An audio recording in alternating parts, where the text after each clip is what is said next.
Todos somos pontos de uma rede e o conhecimento flui através da gente.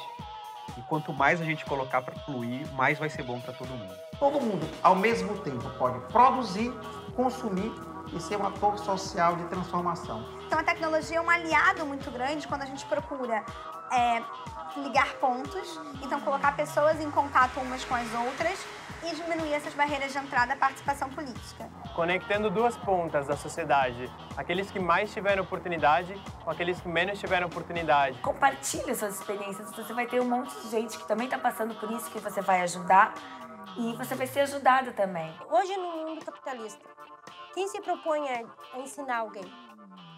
Quem se propõe a doar o seu tempo para me ensinar um desconhecido?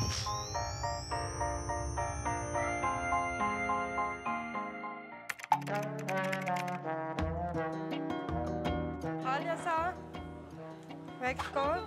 Acabou. Tá lindo. Eu pensei que você tinha feito no computador. Não. Por isso que eu perguntei, eu digo, quem é que fez essa magia? Ficou bonito, né, Laura? Ficou bem legal. Meu nome é Mara, tenho 48 anos, sou estudante de arquitetura e estou na segunda fase. Agora eu já não estou mais casada. O meu marido dizia, para que é esse curso? O que tu vai fazer?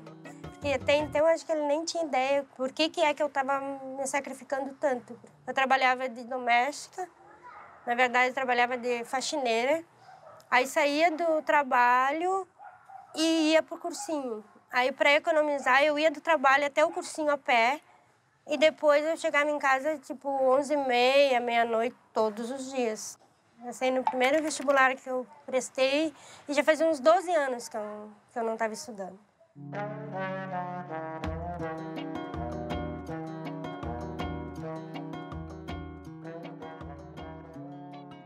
Uma raça está muito mais para uma etnia. Como é que a gente calcula isso hoje? É através da autodeclaração. É como você se declara. Branco, negro, pardo, indígena. O projeto se desenvolve, sobretudo, nas salas de aula do curso pré-vestibular, do preparatório. Não é só isso, mas ele é talvez o nosso principal, a nossa frente principal, onde o aluno conhece a gente. Então, as nossas aulas são no período noturno, começam 10 para 7, porque muitos são trabalhadores, então a gente precisa começar um pouco mais tarde para eles conseguirem chegar, vai até às 10 horas. É localizado no centro para ter a facilidade de locomoção, eles são todos alunos de áreas periféricas. Os resultados do projeto Integrar nesses 3 anos são mais de 400 alunos que tiveram aulas conosco, que estão tendo aula conosco, mais de 100 aprovações na UDESC e na Federal, sobretudo. E mais do que isso, a gente tem certeza de que há um novo modelo de pensar, uma nova perspectiva, um sujeito que se percebe enquanto agente e não só receptivo. Os indígenas são homens, eles têm a sua humanidade. Então são homens. Aí vem os jesuítas para cá. Qual a missão dos jesuítas? Catequizar os indígenas. Porque para os jesuítas, os indígenas, eles precisam conhecer o verdadeiro Deus. Eles só não são católicos porque eles não conhecem a verdadeira fé. Só para vocês entenderem, né? Quando o Silva Paz vem para cá, ele organiza o centro da cidade. A base é a catedral. A partir dela, né, ele vai traçar as principais ruas e os principais prédios públicos foram todos construídos aqui no entorno da igreja.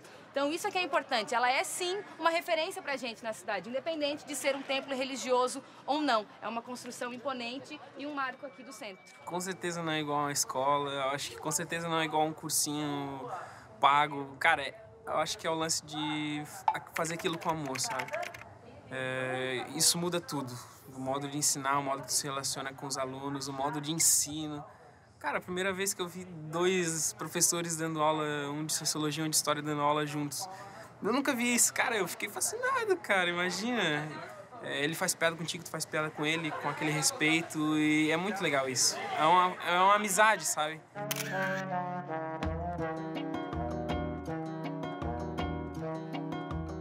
A gente sempre teve um compromisso de prestação de contas, obviamente, mas a gente teve acesso a uma ferramenta nova, que é o Portal Transparência. Através do Portal Transparência, facilita tanto a nossa organização, saber exatamente quais são os documentos que a gente deve guardar e como se organizar, e também para gerar um relatório.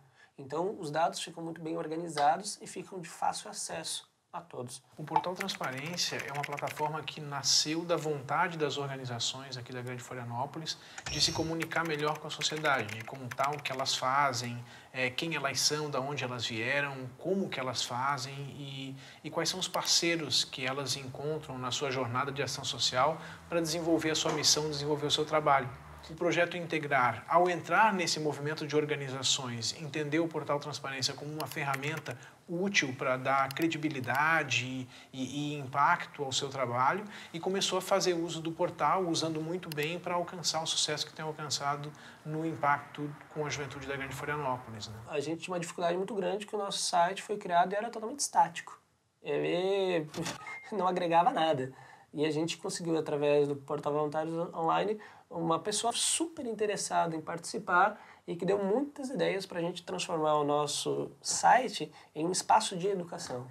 O Projeto Integrar é uma das organizações que são beneficiadas pelo Portal Voluntários Online. Então, o portal ele aproxima as pessoas que têm potencial, que querem ajudar, daquelas organizações que precisam dessas pessoas. Eu vi que algumas organizações estavam buscando um voluntário que desenvolvesse fizesse uma repaginação na apresentação virtual deles. Olhando globalmente todo o trabalho que eles desenvolvem, os exemplos que eles têm para dar a nível de qualidade de educação, eu entendi que aquilo seria uma inspiração para outros projetos. Para a gente, sobretudo, que a gente não tem uma sede, a gente não tem um local próprio, a gente ocupa um espaço cedido por um colégio, o trabalho em rede é fundamental. As nossas organizações, elas são muito virtuais, o nosso contato com os alunos fora da sala de aula são através dessas redes. A gente tem um problema, que é a evasão, que a gente nunca vai conseguir acabar com ele. A gente está tendo mecanismos para tentar diminuir. Então a gente tem um grupo de trabalho que é a gestão estudantil, a Gestos. A Gestos, ela trabalha para oportunizar a permanência dos estudantes dentro da universidade. A gente sabe que é muito difícil.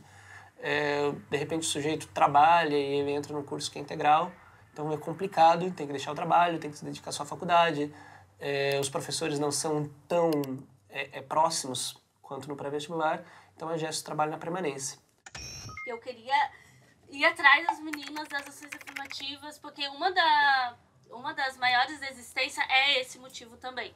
Das meninas que entram na universidade por cotas, elas desistem ou porque já têm filhos ou porque acabam engravidando.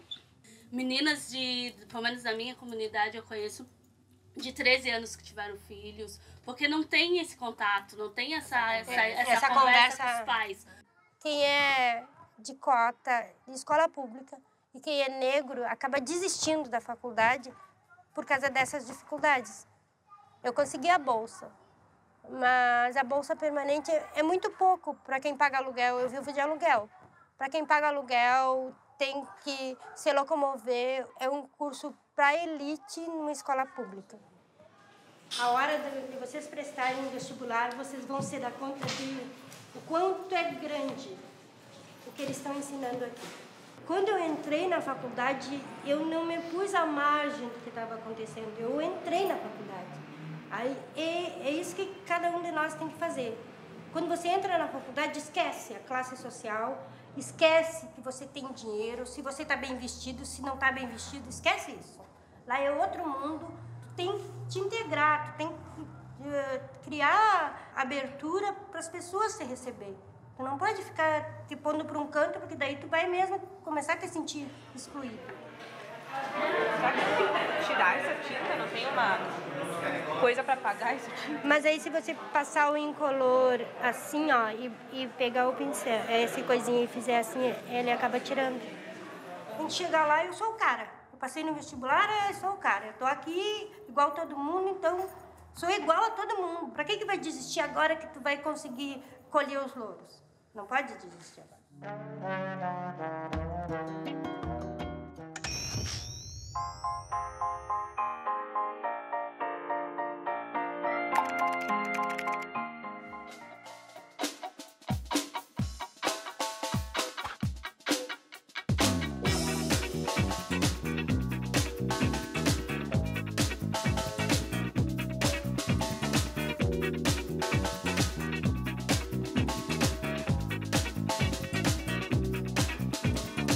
Começou quando a Prefeitura de Maricá nos procurou lá em Fortaleza, lá no Banco Palmas, e nos disse o seguinte: a gente quer implantar um programa de moeda social lá em Maricá, um programa para combater a pobreza.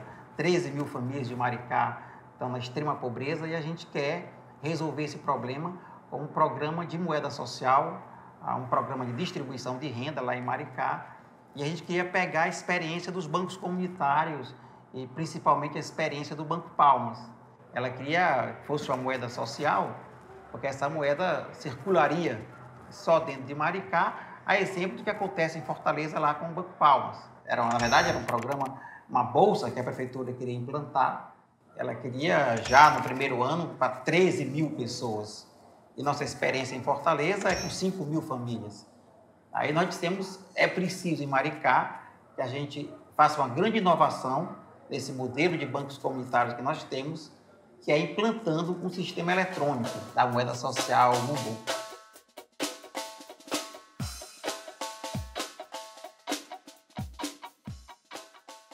Então, quando eu saio na hora do almoço, que eu vou comprar ali meu almoço, e passo um cartão de crédito ou um cartão de débito, tem muita gente ganhando dinheiro com isso. Primeiro, quem ganha é a bandeira do cartão, que é geralmente a pessoa que é multinacional e o dinheiro vai embora para outros países, né? Quando você compra com um cartão local, além de você estar colaborando ali com o comerciante local, essa bandeira do cartão é de um banco comunitário. Então, essa taxa de administração que a bandeira lucra com isso fica para o banco comunitário. Ele faz o quê? Ele transforma isso em projetos para a comunidade. Começamos com o Sacolão, o Jolumar. O Jolumar era Sacolão Jolumar. Agora está no Mercado Jolumar.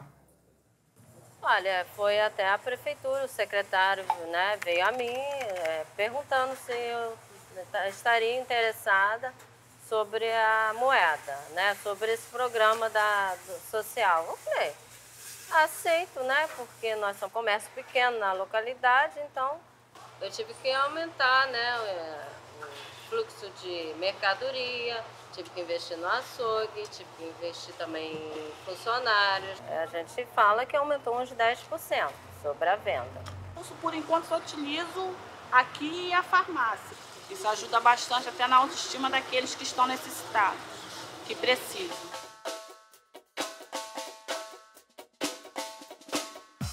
Se você tem R$1 milhão dentro da cidade, circulando dentro da cidade, tem um outro impacto econômico.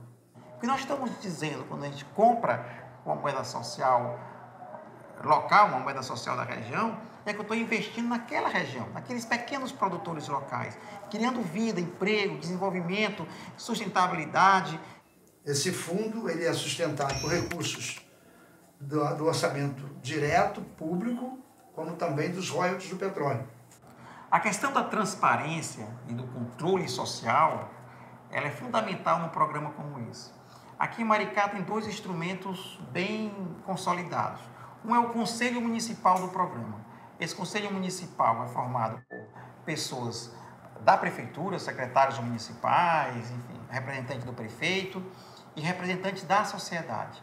Lá está representante de igrejas, representantes de associações de moradores, representantes da ONG, representantes dos comerciantes. Então, existe um grande conselho que se reúne mensalmente, que é o órgão deliberativo do projeto. Fora isso, tem uma página na internet. Lá tem tudo em detalhe do que está acontecendo. Quem são as pessoas, o quanto elas compraram, por mês, quem vendeu, o quem comprou, o que comprou, conta, extrato, tem tudo nessa página. E um pescador disse o seguinte, olha, um atravessador, ele chega aqui na lagoa e determina o preço do peixe que eu pesquei a noite toda. E agora, com essa perspectiva de com essa máquina, eles vão poder vender o peixe deles. Então foi um momento assim, de muita emoção. Eu ouvi o pescador falar da vida dele, do momento dele, do trabalho dele, do tempo de pescaria, né, e da exploração que ele vem sofrendo até então. Quando a gente conseguiu juntar tecnologia de informação com a tecnologia social dos bancos comunitários, com a política pública de distribuição de renda, deu esse grande impacto, esse projeto fantástico que é a moeda social eletrônica Muvuca aqui em Maricá.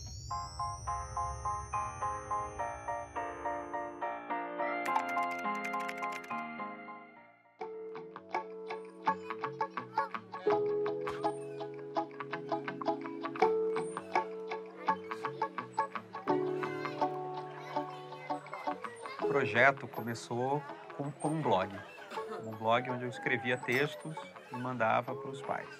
Em determinado momento, quando eu vi que era mais do que um simples passatempo, foi justamente quando apareceu uma oportunidade na cidade onde eu morava, em Florianópolis, para participar de um laboratório que se chamava Social Good Lab Brasil.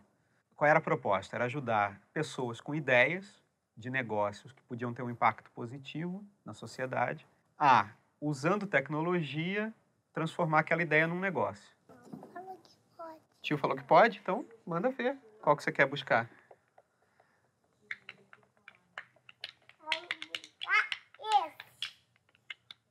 Ó, se vocês brincarem com os brinquedos aqui, tomarem um lanchinho, também pode.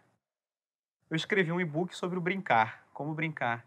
E aí, quando eu publiquei, assim, 1 minuto depois, começaram a surgir pessoas fazendo download, né? Em uma semana, 800 pessoas baixaram o e-book. O laboratório terminou, pensei em fazer um curso online. Nós projetamos o curso, projetamos a forma como a gente ia vender, e aí, em uma semana, nós tivemos 70 inscritos. Então, como é que funcionava? Toda quarta-feira de noite, às 9 horas, eu entrava online pelo Google Hangouts e estava lá aparecendo para quem quisesse ver ao vivo. Eu me peguei, assim, observando várias famílias e o jeito de se lidar com as crianças é muito hierárquico, é muito de imposição, né? Então, me sinto muito grata em ter acesso a todo esse conteúdo, porque é o que eu sinto que vai de encontro com o meu melhor, com o nosso melhor, né? Foi muito legal, porque às vezes eu não, sei lá, alguém postava uma pergunta, eu já tinha ido dormir. De manhã eu já li a pergunta de um pai e a resposta de uma mãe, e eu não precisava fazer nada. Quer dizer, tá tudo aí, né? As pessoas têm um conhecimento. E é isso que eu tenho recebido. O que é cemitério? O que é cemitério? O que você acha que é? Eu não sei. O que você acha que é? Eu não tenho a menor ideia. Onde você ouviu isso? A vovó falou. E o que você acha? O que parece? Não. Pra mim não. Mas eu quero saber o que é. Você quer saber o que é? Você não tem nem ideia? Nem ideia? Sim. Cemitério é um lugar que, quando as pessoas morrem, elas são enterradas lá. Mas o cemitério é uma casa que tem terra embaixo? É um jardinzão. É? É um quintalzão. Ah, tá. Cemitério parece um lugar escuro. Não, ele é escuro quando fica de noite. Quando fica de dia, ele é claro. Tá.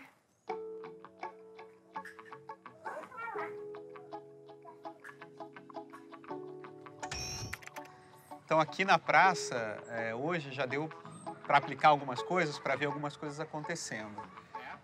Por exemplo, teve uma hora que eu estava brincando com meu filho numa gangorra, né? Então, por exemplo, em vez de eu pegá-lo e colocá-lo em cima da gangorra, eu deixo ele explorar o brinquedo da maneira como ele acha melhor, da maneira como é apropriada para a idade dele. Ele tem 3 anos, no caso. Então, ele não quis ficar balançando na gangorra, ele quis andar por cima, né? Eu poderia ter segurado ele para ele não cair, mas o que eu fiz? Eu fiz assim com a minha mão e deixei que ele se apoiasse da maneira que ele quisesse. E aí ele conseguiu subir na gangorra, a gangorra desceu e ele desceu do outro lado. Depois disso, logo depois disso, apareceu uma mãe com um filho, né? O filho estava brincando com umas folhas e com com areia, né? Com pá e balde. E a mãe estava do lado, até aí estava tudo tranquilo. De repente, sem o filho falar nada, a mãe começou a fazer assim: ah, isso é um bolo de aniversário, eu vou pegar uma vela. E aí ela começou ela pegou uma pá e fez de vela. Ou seja, ela introduziu o universo dela na brincadeira dele. A criança, ela tem um processo interno do que ela precisa fazer. E quando o adulto interfere demais, ele interrompe esse processo dela. Na verdade, por exemplo, essa criança ela poderia estar sentindo, experimentando o tato da areia e das folhas, né? Quando ela entra com o conteúdo de isso é uma festa de aniversário, ela bloqueia esse desenvolvimento sensorial da criança. Então, esse é um dos casos que eu já observei aqui. O meu primeiro filho, eu achava que dar atenção significava interagir o tempo todo. Então, eu não deixava, assim, um minuto a criatura ficar sozinha ou ficar numa onda, numa viagem dele. Eu achava que eu tinha que estar perguntando, estimulando, falando, oferecendo, ofertando, enlouquecendo a criança, coitada. Outra coisa é poder dar limite, mas dar limite antes que eu esteja puta, já furiosa, que já vou falar gritando, porque fiquei sendo super complacente e não estava segura para dar um limite que é preciso, que é necessário, que não é ruim, que é bom, que dá um contorno. É muito importante colocar limite e deixar a criança chorar. E, geralmente, quem não está fazendo o curso, ou o outro, né, o marido ou a esposa, não concorda com isso, né, e quer logo acolher. E aí vem aquelas palavras, né? Para de chorar. Né? Não foi nada. Não foi nada, né? Vai passar, né? A gente toma esse cuidado. É engraçado porque já tá uma coisa registrada, né? Porque a gente foi criado assim. Exatamente. Né? Sem querer, né? Nossos pais fizeram isso sem querer. E aí a gente passa sem querer. Por mais que a gente, enquanto mãe, no início, pelo menos, experimente os filhos quase como uma prolongação da gente, eles não são, né?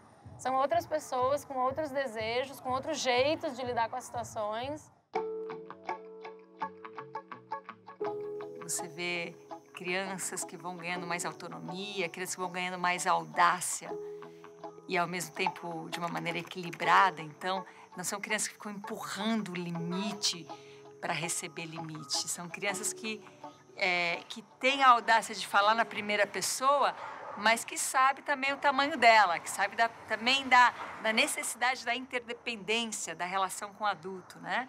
Léo, agora eu tenho 15 minutos para a gente fazer um momento especial. Vamos? Sim.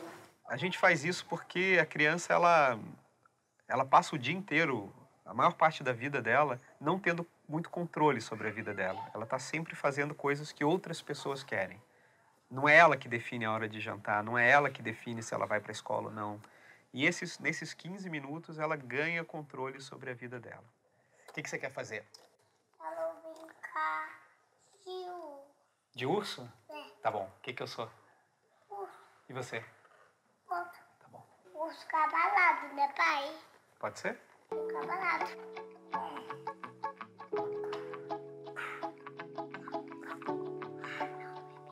Tá bom. Do outro lado. Do outro lado aqui? Tá bom. Assim, ó. Assim. Desse lado assim. Ah, entendi. Assim? Ah, entendi. Lá, lá, lá, lá, lá, lá.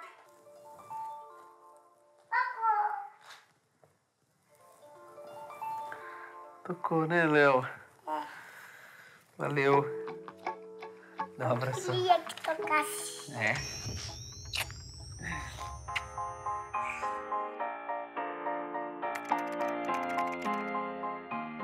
Porque depois do meu diagnóstico, todo mundo sumiu. Isso foi o filtro da minha vida. Foi embora, todo mundo que não precisava estar na minha vida, parece que o câncer levou junto. E por outro lado, eu encontrei tantas pessoas especiais nesse projeto que vieram de dentro do computador, sabe? Oi, meninas! Oi, tudo bem? Eu tô bem, e vocês? Tudo jóia. Jóia. E aí, muitos cabelos? Me contem como é que estão os projetos. Nossa, eu tô com bastante cabelo e a Marcela ainda tá me ajudando mais, né, Mar? Tô despachando para ir. Ah, então... Falei com a Flávia, Beth, a rede que a gente está montando para juntar todos esses projetos bacanas de arrecadação e fazer uma força-tarefa aí para a gente potencializar essas pessoas que trabalham arrecadando cabelo na construção aí dessas peruquinhas para atingir cada vez mais pessoas, né? Com certeza. Juntas somos mais fortes, né? Sempre. Como eu tive a possibilidade de ser curada em muito pouco tempo, eu resolvi deixar meu cabelo crescer para doar para as pessoas que precisam de peruca e tal. Comentei com uma amiga minha do trabalho e ela cortou o cabelo no mesmo dia e me mandou um envelope com cabelo. Falei, meu Deus, e agora o que eu vou fazer com esse cabelo? Porque eu não tinha começado ainda o movimento.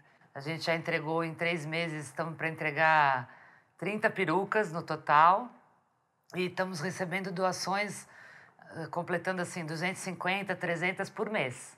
Quem está doando, a gente percebe que a pessoa queria fazer o bem, quer fazer o bem, não sabia como. Agora que encontrou o jeito, ela quer espalhar para os 4 cantos do mundo. Então, assim, quando ela doa, ela marca na foto muitas amigas, assim, olha, faz você também, é muito bom. E elas descrevem qual é a emoção de estar cortando o cabelo para doar para essa causa. É muito legal. Então, tem vários tipos de história.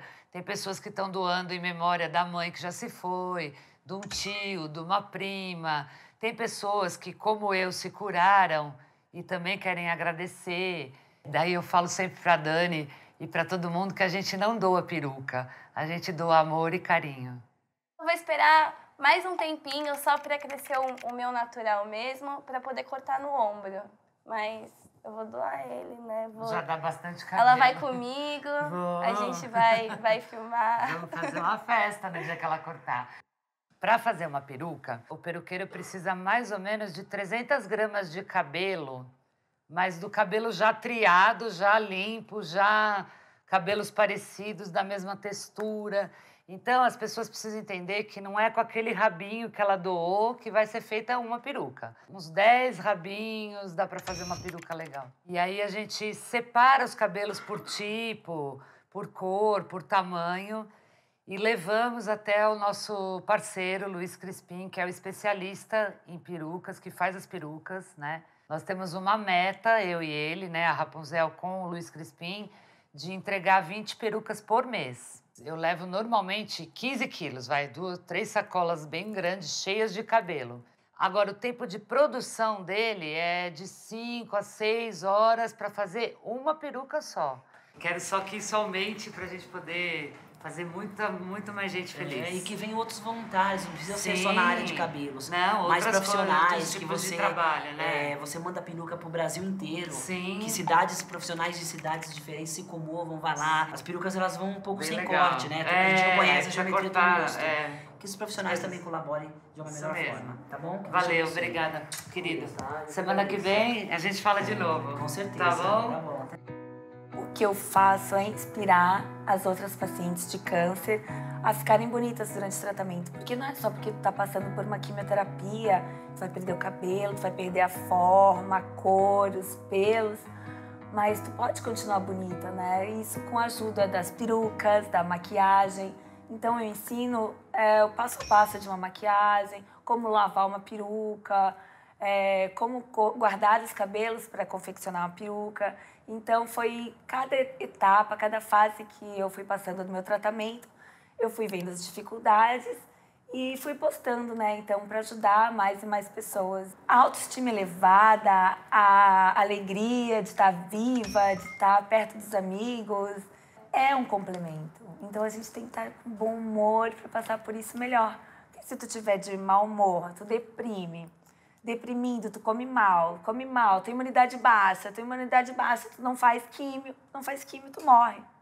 Então, tu faz de bom humor teu tratamento, feliz, deixando todo mundo à sua volta mais tranquilo, ou tu passa triste e que não vai ter um final feliz.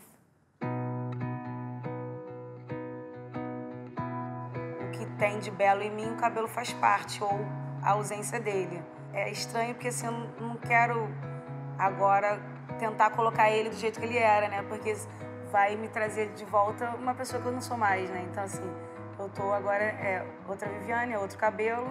Eu posso me importar com a minha aparência, né? Eu posso querer ficar bonita de peruca, né? Com uma representação do que seria, né, o meu cabelo. Através do processo da internet, o paciente faz a inscrição dele no nosso site. Então, ele acessa o nosso site, ele manda o laudo médico dele, que comprova que ele é um paciente portador de câncer e em tratamento de quimioterapia. Ele manda a foto dele de como ele era antes da quimioterapia, a foto dele como ele é atualmente, após o processo de quimioterapia. Ele manda os dados dele, ele responde a uma pequena pesquisa sobre como é que ele está passando por esse processo. Então, assim, eu vou fazer o seguinte, quem for doar, eu queria que viesse aqui na frente. Todo mundo que for doar. Não tem como você viver um câncer de mama ou um câncer de qualquer natureza e simplesmente ser a mesma pessoa. Isso não, pelo menos na minha cabeça, não cabe. E a doação de cabelos, ela nada mais é do que uma ferramenta de exercício da cidadania. Através da doação de cabelos, as pessoas têm contato com a nossa causa. Através da doação de cabelos, as pessoas elas se sentem mais solidárias, elas conhecem o trabalho da instituição, conhecem a causa do câncer de mama, elas são informadas sobre isso e a gente passa a contar com uma grande rede aí solidária.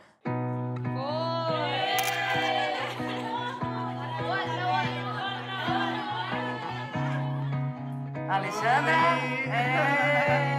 Tudo bom? Demorei, mas cheguei. E aí, tudo bem? Ai, meu cabelo, gente! E aí? Pela foto, acho que era dessa cor, seu cabelo, né? Exatamente. O rapaz falou Rapunzel. Eu falei, tem cabelão?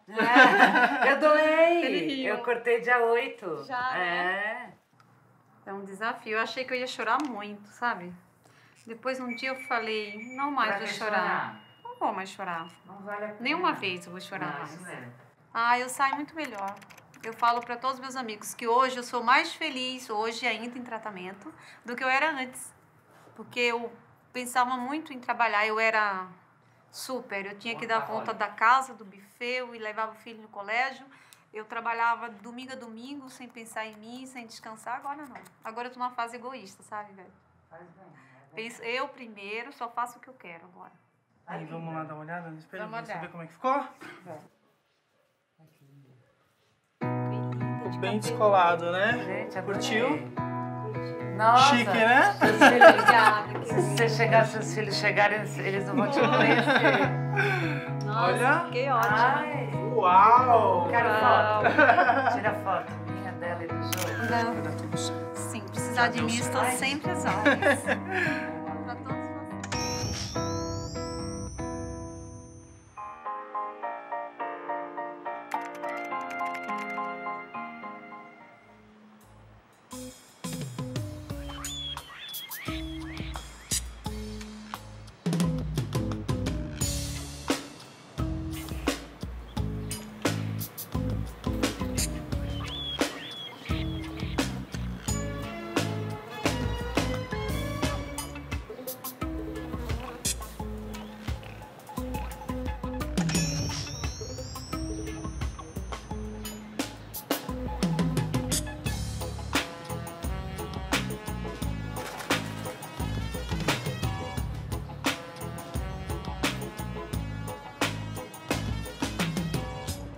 A gente está aqui na comunidade do Jardim Gramacho, que fica em Duque de Caxias. E hoje a gente está na 5ª construção do teto aqui no Rio de Janeiro. A gente já completou 37 casas, né? Construímos 37 casas junto com os moradores dessa comunidade. Então esse é o Wellington. E aí, Wellington, tudo bom? A casa que a gente construiu com ele é essa aí de trás. E hoje ele é um voluntário do teto, ajuda a gente aí na construção e está ajudando, colocando a mão na massa. Essa parceria entre eu e Teto aí vai durar por muito tempo, né? Vamos estar aí juntos aí nessa guerra aí, fazendo o bem para essas pessoas que precisam, né? A vida das pessoas aqui é difícil. Difícil em termos de trabalho, em termos de alimento, em termos de moradia, como as pessoas vivem. Depois que acabou o aterro, onde as pessoas trabalhavam aí, que ficou bem pior mesmo. A maioria aqui não tem documento, não tem trabalho, aí vive de doação, eles dão alguma coisa e corre para pegar, a vida aqui é bem dura mesmo. É difícil.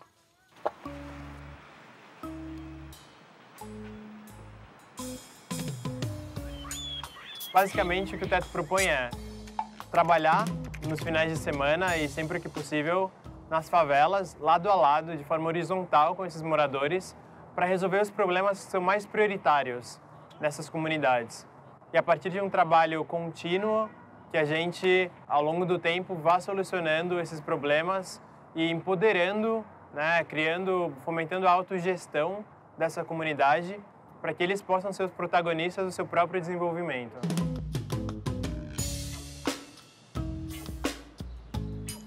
Oi, tudo bem?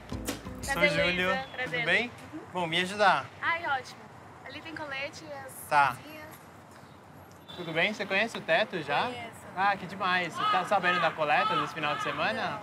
A gente está nas ruas, hoje, amanhã e depois, para falar sobre o projeto, a importância da causa da superação da pobreza e pedindo contribuições para quem quiser ajudar. Pode ser agora, pode entrar no site também depois. Pô, tá ótimo. Quer por aqui? Ah, que demais.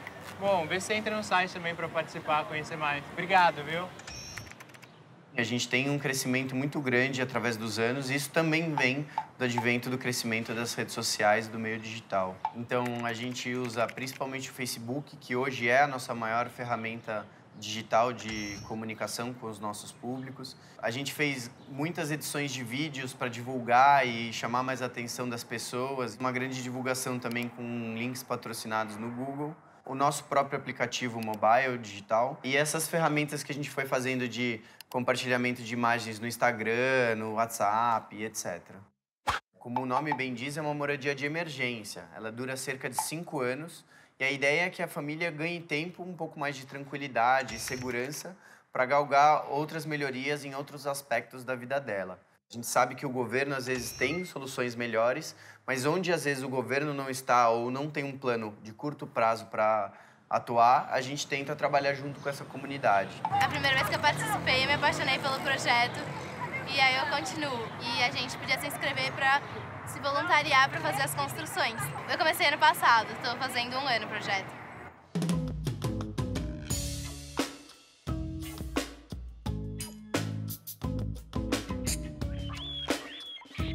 O dia da construção foi assim uma coisa marcante, porque a gente passamos 2 dias juntos que eu acho que na nossa memória não vai ter como esquecer, porque a gente passou 2 dias que parecia que a gente já se conhecia um montão de tempo.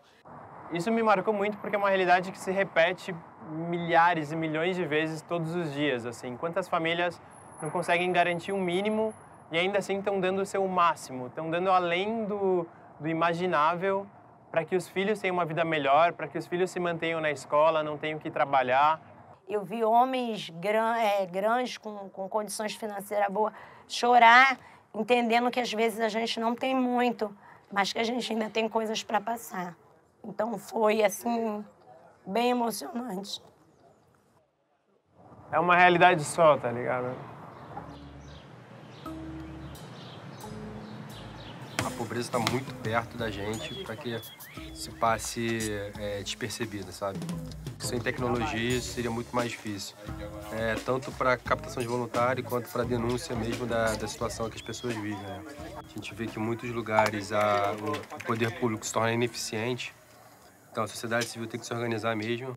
A gente não pode puxar um cano ou uma luz elétrica para uma família e não atender a todas as famílias. Então, é algo maior que tem que ser feito junto ao poder público e é o que a gente também vai ajudar essa população, esses moradores, a reivindicar e mais a longo prazo, de uma forma organizada.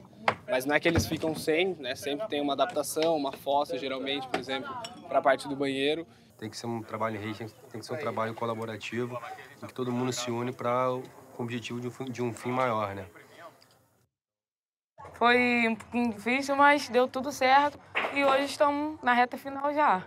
Estou muito feliz, já até chorei, por estar conseguindo um lugar melhor para o meu filho poder deitar, poder se alimentar, poder se divertir mais um pouquinho, né? E dar um conforto melhor pro meu filho, né? Eu fiz a minha casa.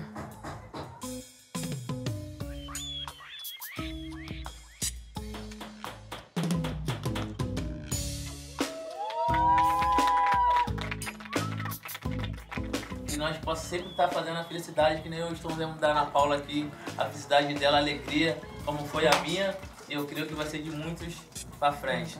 E felicidade, muita felicidade para você e para o seu filho.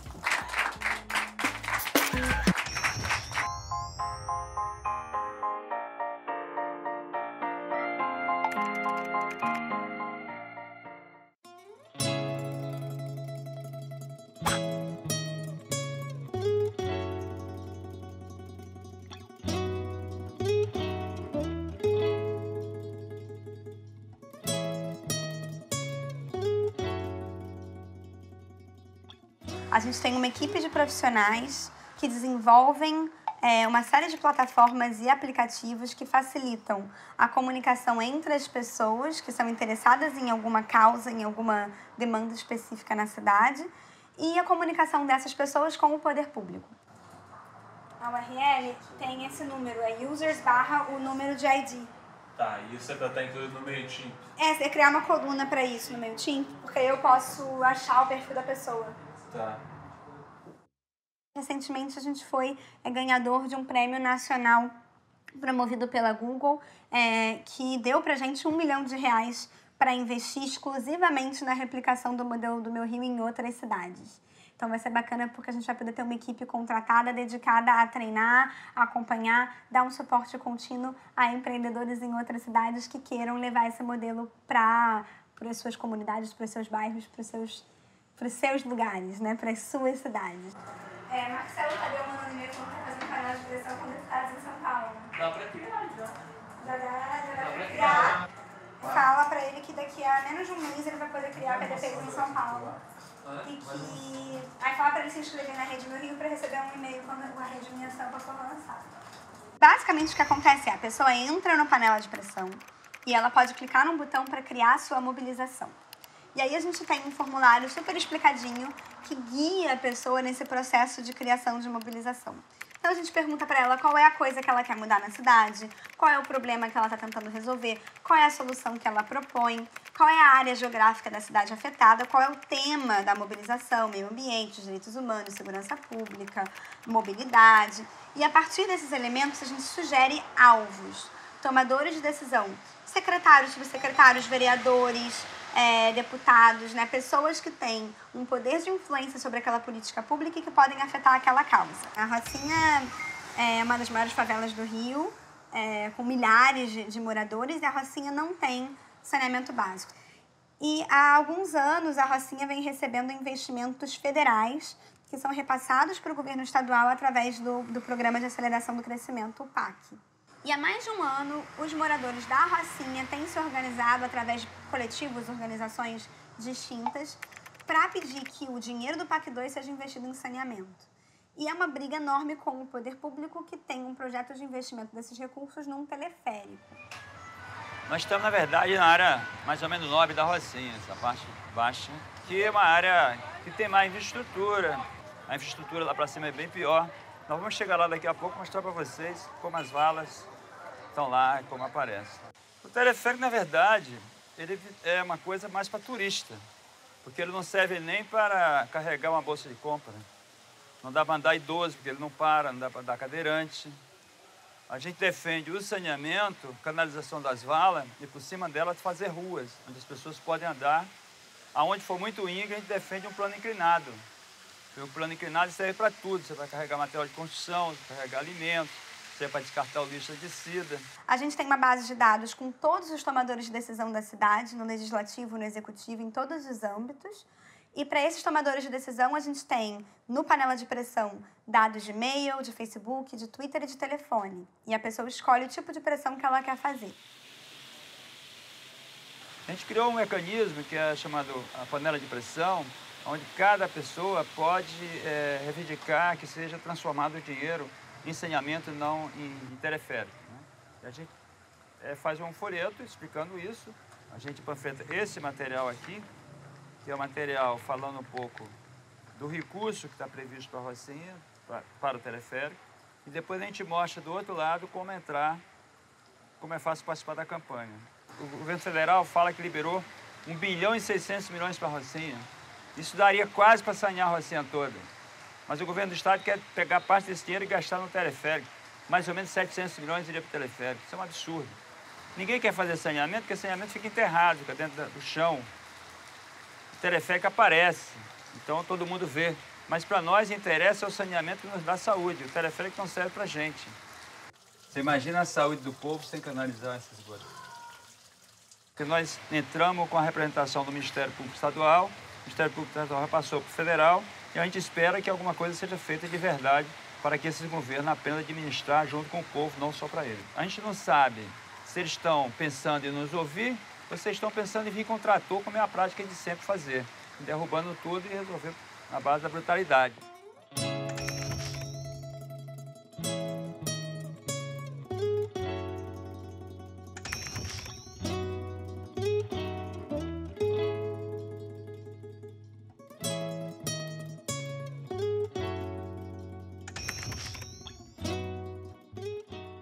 A gente se reserva independência para investir naquilo que a gente acha que é mais importante num determinado momento. Então, a gente não pede permissão para os nossos financiadores antes, a gente acredita que se eles doam para a gente, eles confiam que a gente vai fazer as melhores decisões de investimento num dado momento. Mas, claro, a gente sempre presta contas depois. Parabéns! Menina, que coisa, né? Adoro. Quem diria, Desde né? 95, menina, todo mundo pedindo. E todo mundo falando que não ia conseguir, não ia conseguir. Eu falei, minha filha, agora vai. A Jovita fez pressão na Polícia Civil e na Secretaria de Segurança por e-mail e por telefone. Aí, através daquela página, daquela interface, as pessoas que apoiam a Jovita podem mandar um e-mail automaticamente para o tomador de decisão e podem também deixar seu número de celular, receber uma ligação do nosso sistema conectando essas pessoas ao telefone de gabinete do tomador de decisão. As mães, elas estão pedindo delegacia, delegacia, delegacia. Aí teve o caso Amarildo, que viu como era necessário uma delegacia especializada em desaparecidos. Inclusive, quem resolveu o caso do Amarildo foi a delegacia de busca dentro da homicídios, porque foi uma coisa noticiada. E aí a gente fez uma panela de pressão e deu pressão mesmo, porque a gente conseguiu quase 16 mil assinaturas. A gente teve o Zico, a Ana Maria Braga, o meu filho, o Vitor Belfort, que entraram nessa luta. E a coisa se refletiu bastante. Chegou no meu tramo e empacou de novo. Nada acontecia, nada acontecia. Falei, olha, eu vou me acorrentar num poste. E já arranjei algumas mães, 15 mães iam se reunir na praia de Copacabana, que elas iam se acorrentar. Aí, 2 dias antes, o Beltrame soltou um e-mail e soltou a notícia na imprensa que ele já tinha dado ok para a delegacia, que estava voltando para a Polícia Civil. É uma maldade fazer uma mãe que ainda está com esperança entrar dentro de uma delegacia de homicídios. Isso é um absurdo, isso é uma coisa assim que é uma morte, né? Você já pressupõe, então, que seu filho que está desaparecido está morto? Ter o resultado lá, né, da panela de pressão e por detrás ter esse calor humano que, para mim, assim, eu acreditei desde o início, assim, sabe? Eu vi que ia dar certo. Em 6 meses a gente conseguiu a delegacia que desde 95 é um pedido de várias mães, principalmente essas mães de Acari, não tem mais nenhuma viva. Todas morreram esperando uma resposta do governo, de ossadas que foram achadas e nada foi feito. Da Candelária tem 2 mães ainda que sobem em ônibus, as outras estão todas doentinhas. E era o sonho de todas elas, né? Então, assim, isso para mim é o maior presente. Assim, de dar para Priscila e esses outros desaparecidos a delegacia.